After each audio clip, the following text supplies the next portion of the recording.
एक जंगल में एक हाथी और एक बकरी रहते थे। दोनों बहुत पक्के दोस्त थे।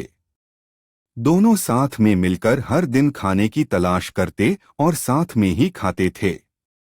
एक दिन दोनों खाने की तलाश में अपने जंगल से बहुत दूर निकल गए। वहां उन्हें एक तालाब दिखाई दिया। उसी तालाब के किनारे एक बेर का पेड़ था। बेर का पेड़ देखकर हाथी और बकरी बहुत खुश हुए। वह दोनों बेर के पेड़ के पास गए।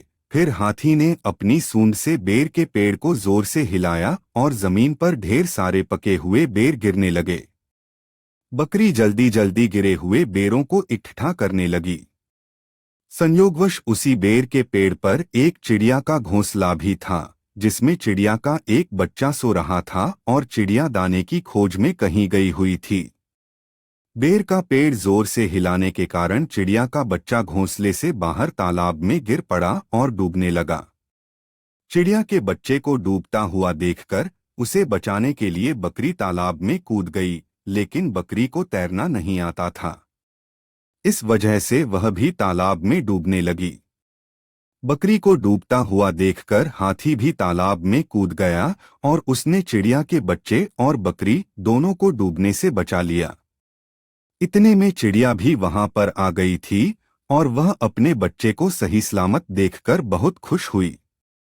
उसने हाथी और बकरी को इसी तालाब और बेर के पेड़ के पास रहने के लिए कहा।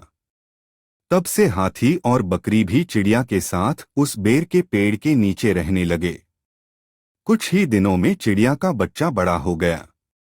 चिड़िया अपने बच्चे के साथ जंगल में घूमकर आती थी और हाथी और बकरी को जंगल में किस पेड़ पर फल लगे हैं इसकी जानकारी देती थी।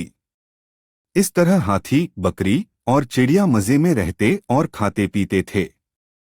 कहानी से सीख: हमें किसी का बुरा नहीं करना चाहिए। अगर हमारी गलती से किसी को परेशानी होती है तो उस गलती को सुधारना चाहिए और मनमुटाव दूर करते हुए एक दूसरे की मदद करनी चाहिए।